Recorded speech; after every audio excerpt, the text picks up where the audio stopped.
Hello friends, welcome back to RVCC online. तो आज हम लोग 10th स्टैंडर्ड में M2 का फर्स्ट चैप्टर शुरू करने जा रहे हैं जिसका नाम है सिमिलैरिटी। ये चैप्टर बहुत ही इजी हो सकता है अगर आपने इसके हर एक कंसेप्ट को अच्छे से समझ लिया है और अच्छे से समझ लोगे, है ना। हो सकता है, होगा, ये आपके ऊपर डिपेंड करता है। आप अगर इस चैप्टर को अच्छे से समझ लोगे, इसके हर एक कॉन्सेप्ट को बढ़िया तरीके से फिट कर लोगे, तो आपके लिए ये चैप्टर बहुत इजी बन के रह जाएगा। इसलिए मुझे इस चैप्टर में आपका थोड़ा सा ज़्यादा कंसंट्रेशन चाहिए होगा। चलिए शुरू करते हैं। बाकी इस चैप्टर को ईजी से ईजी बनाने की मैं पूरी कोशिश करूँगा आपके लिए, ठीक है। तो आप स्टार्ट से लेके एंड तक पूरे चैप्टर को कंसंट्रेशन से देखें। अब बेसिक सा अगर मैं डेफिनेशन बताऊँ सिमिलर ट्राइंगल्स का, तो सिमिलर ट्राइंगल्स दो ऐसे ट्राइंगल्स हैं जो दिखने में बिल्कुल सेम होंगे लेकिन उनके साइज में डिफरेंस होगा, बड़े छोटे होंगे। दिखने में बिल्कुल सेम, डिफरेंस साइज में होगा। इसीलिए सिमिलर ट्राइंगल्स के अगर साइड्स का रेशो उठाया जाता है तो वो कांस्टेंट आता है। इसके बारे में तो हम लोग डिस्कशन आगे करेंगे, इसके डेफिनेशन को आगे अच्छे से पढ़ेंगे, तो इस डेफिनेशन का आप ज़्यादा लोड अभी ना लें। अब इसके बेसिक कॉन्सेप्ट से शुरू करते हैं जो कि है रेशोस ऑफ एरियाज, जो कि है रेशो ऑफ एरियाज। आइए पहला टॉपिक जो है इस चैप्टर का उसे डिस्कस करते हैं। हेडिंग है ratio of areas of two triangles, ठीक है। तो ratio of areas of two triangles जो है ये बहुत ही सिंपल कॉन्सेप्ट है ना। बहुत ज़्यादा एक्चुअली सिंपल कॉन्सेप्ट है। इसको समझते हैं तो मान लो मेरे पास एक ट्राइंगल है ABC, ये मेरे लिए फर्स्ट ट्राइंगल है ना। यहाँ पे मैं एक और ट्राइंगल कंसीडर करता हूँ, सेकेंड ट्राइंगल, और उसको मैं नाम दे देता हूँ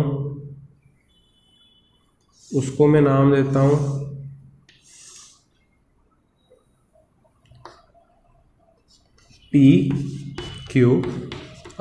उसको मैं नाम देता हूँ क्या? PQR। तो देख सकते हो देखने में तो एक जैसे है लेकिन बड़े छोटे हैं। तो बस बेसिक डेफिनेशन है, आप उसका लोड ना लें, आप इस कॉन्सेप्ट को समझें। यहाँ पे मैंने दो ट्राइंगल्स ले लिए। अब मैं दोनों ट्राइंगल्स का हाइट बनाता हूँ।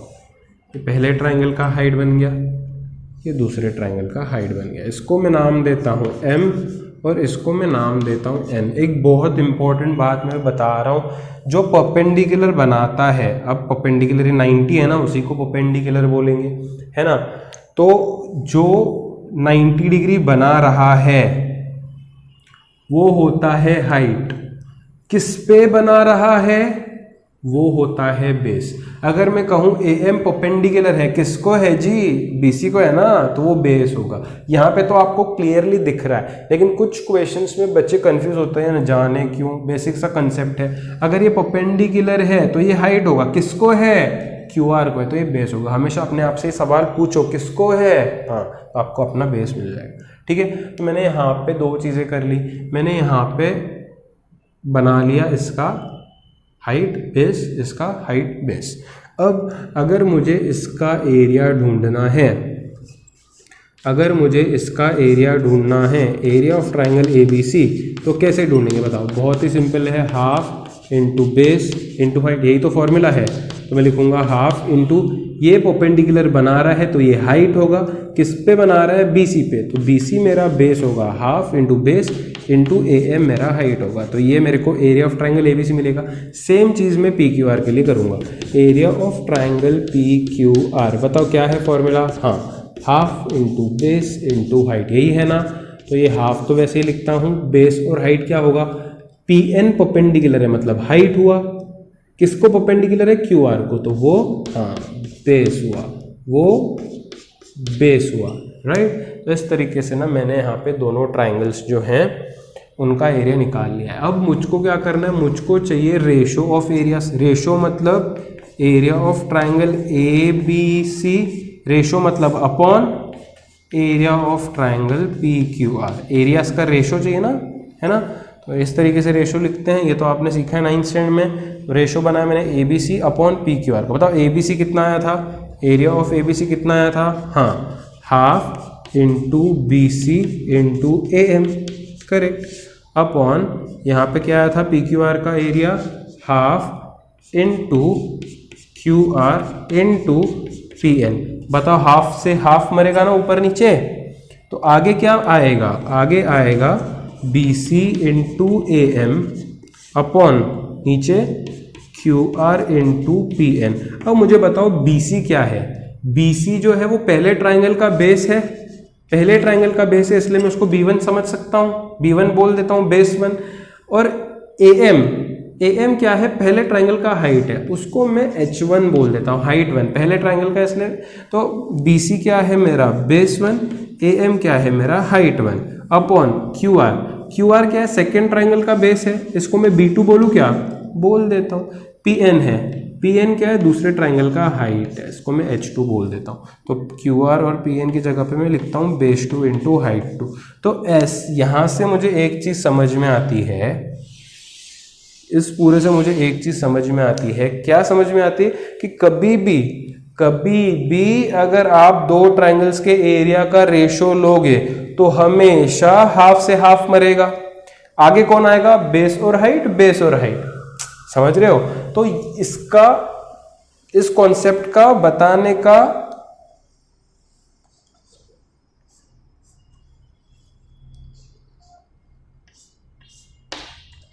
इंपॉर्टेंस यही है कि ये कॉन्सेप्ट यही कहता है कि कभी भी अगर आपने दो ट्राइंगल्स के एरिया का रेशो लिया तो हमेशा आपको क्या मिलेगा, पहले ट्राइंगल का बेस इनटू हाइट अपॉन दूसरे ट्राइंगल का बेस इनटू हाइट, क्योंकि हाफ से हाफ तो हमेशा ही जाएगा, राइट। तो यहां से हम एक चीज समझ सकते हैं कि कभी भी दो ट्राइंगल्स के एरिया का रेशो निकालना है तो मुझे क्या करना होगा, पहले ट्राइंगल का बेस इनटू हाइट अपॉन दूसरे ट्राइंगल का बेस इनटू हाइट। ये इतना सारा बार बार करने की जरूरत नहीं है, डायरेक्टली दो ट्राइंगल्स के एरिया का रेशो मैं बना लूंगा, base into height upon base into height. इसका स्टेटमेंट यही कहता है, ratios of areas of triangle का जो स्टेटमेंट है ना वो वही कहता है। मैं यहां से देख के स्टेटमेंट बना सकता हूं। देखो, रट्टा मारने की जरूरत नहीं, आप समझते चलो चीजों को, आपके लिए आसान होगा। देखो, अगर दो ट्राइंगल्स के एरियाज का रेशियो चाहिए तो मैं क्या इसका स्टेटमेंट बना सकता हूं। देखो, मैं लिखता हूं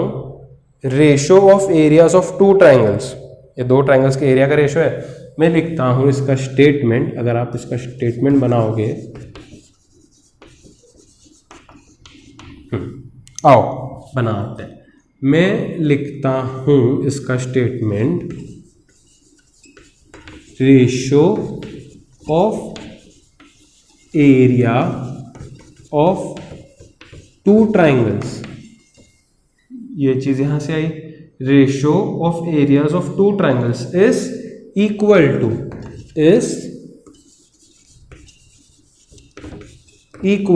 किसके इक्वल होगा, हमेशा ट्राइंगल्स का ratio B1 into H1 upon B2 into H2।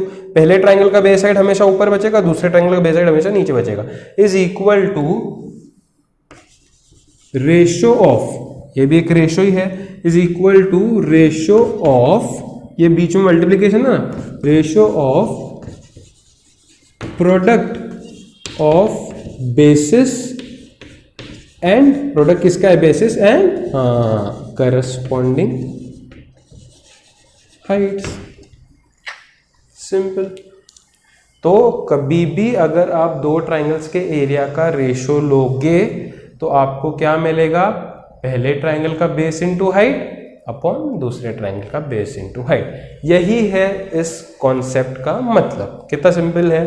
अब इसमें कुछ केसेस होते हैं जो कि चलो मैं डिस्कस कर ही लेता हूं, है ना। तो यहां पे मैं लिखता हूं केस 1, केस 1, केस 1, केस 1 में मैं लिखता हूं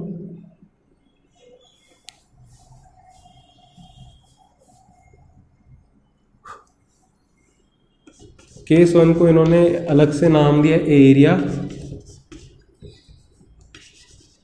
प्रोपोर्शनेट टू बेसिस, अब ये नाम सुन के बच्चा बोलता है अरे बाप रे क्या चीज़ है, कुछ नहीं है। एरिया प्रोपोर्शनेट टू बेसिस का ये मतलब हुआ कि उस केस में जो हाइट है वो इक्वल हो जाएगा, है ना। मान लेते दो ट्राइंगल्स हैं और उनका मैं एरिया का रेशो निकाला हूँ, तो अभी भी मैंने पढ़ा दो ट्राइंगल के एरिया का रेशो कैसे मिलता है, पहले ट्राइंगल का बेस इनटू हाइट अपॉन दूसरे ट्राइंगल का बेस इनटू हाइट, है ना, b1h1 अपॉन b2h2। अब मान लो अगर ऐसा कंडीशन आ रहा है कि पहले ट्राइंगल का हाइट और दूसरे ट्राइंगल का हाइट बिल्कुल सेम है, हाइट सेम है, तो ऊपर नीचे कैंसिल हो जाएगा, तो बचेगा क्या, सिर्फ बेस का रेशो बचेगा ना, तो इसको बोलते हैं area proportionate to bases. Simple है। एक और केस होता है, आप खुद समझदार हो, आप खुद इसको अज्यूम कर सकते हो। दूसरा केस क्या होगा, area proportionate to heights. Area proportionate to heights मतलब उस केस में बेसिस इक्वल हो जाएंगे, जो बेसिस हैं वो इक्वल हो जाएंगे। तो मान लो एरिया 1 अपॉन एरिया 2 निकालूंगा, तो पहले ट्राइंगल का एरिया क्या होगा, बेस 1 इंटू हाइट 1 अपॉन दूसरे ट्राइंगल का बेस 2 इंटू हाइट 2। यही तो होता है area ratio of areas of triangle.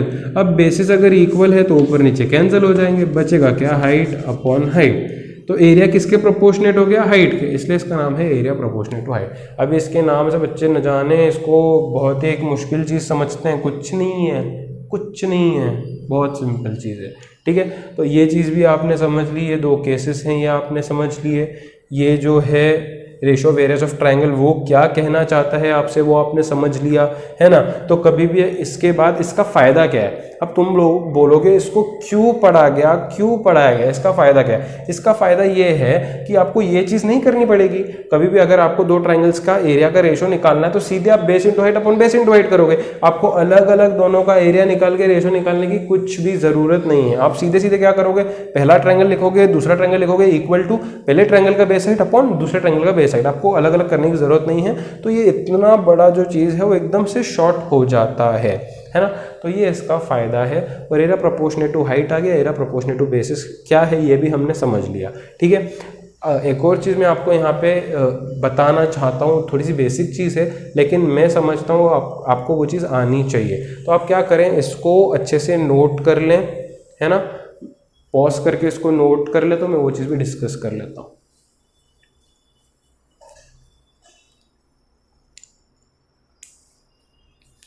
तो आई होप आपने पॉज करके पूरे बोर्ड पे जो भी चीज़ें लिखी हुई हैं वो नोट कर ही ली होंगी। तो एक सिंपल सी चीज़ है, बहुत बेसिक चीज़ है, जहाँ पे फिर से न जाने क्यों कन्फ्यूजन होता है। पहली चीज़ है फॉर एक्यूट एंगल्ड ट्राइंगल। कैसा triangle, acute angled triangle, acute angled triangle, ठीक है। एक्यूट एंगल ट्राइंगल के बारे में जो चीज़ बताने वाला हूँ ये कि एक्यूट एंगल ट्राइंगल मतलब उसके सारे एंगल्स एक तो 90 से कम होंगे, इसके तीनों एंगल्स 90 से कम हैं। अब जब भी एक्यूट एंगल ट्राइंगल होता है ना, तो कहीं से भी हाइट बना लो, दिक्कत नहीं है।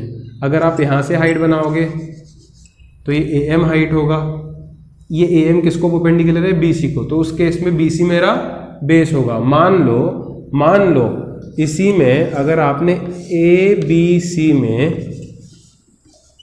ऐसा परपेंडिकुलर निकाला तो इस केस में आपका BM परपेंडिकुलर है तो वो हाइट होगा। किसको परपेंडिकुलर है, AC को, तो वो बेस होगा। तो हाइट के करस्पॉन्डिंग बेस चेंज होते रहता है। एक तो मुझे ये चीज़ बतानी थी। और एक्यूट एंगल में आप हाइट कहीं से भी बना सकते हो, कोई भी वर्टेक्स से, चाहे ऊपर से बनाओ, चाहे B से बनाओ, चाहे C से बनाओ, कोई दिक्कत नहीं है। लेकिन आपने अगर हाइट बनाई है तो करस्पॉन्डिंग बेस आपको लेना पड़ेगी।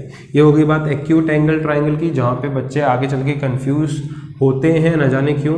दूसरी अगर मैं बात करूँ एक राइट एंगल्ड ट्राइंगल की, राइट एंगल ट्राइंगल में तो कुछ मसला है ही नहीं, है ना। यहाँ पे 90 डिग्री आता है, सीधे सीधे ये हाइट बन जाता है, सीधे सीधे ये बेस बन जाता है, ठीक है। कुछ केसेस में राइट ट्राइंगल में ऐसा भी परपेंडिकुलर आपको देखने को मिलेगा, तो उस केस में अगर आपने इसको हाइट कंसीडर किया, हाँ, तो एक इसको परपेंडिकुलर है, इसको, तो ये आपका बेस होगा, है ना। तो कुछ केसेस ऐसे भी होते हैं, वो तो सम्स के थ्रू हम लोग आगे चलते चलते क्लियर हो जाएंगे। दूसरा है ऑब्ट्यूस एंगल्ड ट्राइंगल। जहाँ पे मेजॉरिटी बच्चों को कन्फ्यूजन होता है। ऑब्ट्यूस एंगल ट्रायंगल मतलब उसका एक एंगल हमेशा 90 से बड़ा होगा, वो ट्रायंगल में एक एंगल हमेशा 90 से बड़ा होगा। मान लो ये एक ट्रायंगल है ABC, तो इसका हाइट कहाँ से बनेगा? मोस्ट ऑफ द टाइम्स अगर हम लोग एक्यूट एंगल बनाते हैं तो एक वर्टेक्स जो है वो ऐसे थोड़ा बाहर की तरफ टिल्टेड होता है, तो बस वो बाहर की तरफ जो टिल्टेड है ना, वहीं से हमको हाइट बनानी होती है। ये बेस को एक्सटेंड कर लो, बेस को उस केस में हम लोग एक्सटेंड करते हैं, और जो बाहर की तरफ है ना, वहाँ से हम लोग इस तरीके का हाइट बनाते हैं, है ना। ये मेरा एक्यूट एंगल का हाइट बन गया AM। हाइट मतलब हमेशा परपेंडिकुलर होता है। अब बहुत इंपॉर्टेंट चीज़, चलो ये परपेंडिकुलर है, ये मेरा हाइट बन गया, तो इसमें बेस क्या होगा? बेस क्या होगा? यहीं पे बच्चे गलती करते हैं। चलो हाइट तो AM है, AM किसको परपेंडिकुलर है? आप MC मत बोलो, क्योंकि MC तो मैंने एक्सटेंड करा है। आप बोलो AM is perpendicular to BC, तो BC जो है मेरा बेस होगा। 90% बच्चे यहाँ पे क्या करते हैं, इसको हाइट बोल के इस पूरे MC को बेस पकड़ते हैं। बताओ पूरा MC ट्रायंगल का हिस्सा है क्या? नहीं ना, ट्रायंगल का हिस्सा तो सिर्फ BC है ना, ABC ट्रायंगल है। तो अगर मेरा हाइट यहाँ पे AM होगा तो मेरा बेस BC होगा, सिर्फ और सिर्फ BC, MC नहीं होगा। ये बहुत इंपॉर्टेंट चीज़ है ऑब्ट्यूस एंगल ट्रायंगल में। बस यही मुझे 3 चीज़ें बतानी थी कि बेस किसको बोलेंगे, हाइट किसको बोलेंगे एक्यूट एंगल में, राइट एंगल में और ऑब्ट्यूस एंगल में। आई होप ये चीज़ आप सभी ने अच्छे से समझ ली है, आपको इसमें कुछ भी प्रॉब्लम नहीं हुआ होगा, और आपने इस कॉन्सेप्ट को जो मैंने पढ़ा है आपको, ratio of areas of 2 triangles, इसको भी अच्छे से समझ लिया है ना। तो ये सारी चीज़ें आप नोट कर लो। कल हम इस पे पूरी एक्सरसाइज करेंगे, तो आने से पहले आप सारी चीज़ें बहुत अच्छे से रिवाइज कर लेना, ठीक है। तो अगर हम लोग समराइज करें तो एक ही चीज़ हमने आज पढ़ी है, ये तो उसी के कुछ केसेस हैं। हमने क्या पढ़ा कि अगर मेरे को 2 ट्रायंगल्स का एरिया निकालना है तो मैं इजीली क्या कर सकता हूँ, पहले ट्रायंगल का बेस इनटू हाइट अपॉन दूसरे ट्रायंगल का बेस इनटू हाइट करके निकाल सकता हूँ, है ना। इससे मुझे इजीली 2 ट्रायंगल्स के एरिया का रेशो मिल जाता है, ठीक है। तो बस आज के लिए इतना ही, फिर मिलेंगे कल और इसका पूरा एक्सरसाइज हम लोग कर लेंगे। Goodbye. क्या हुआ?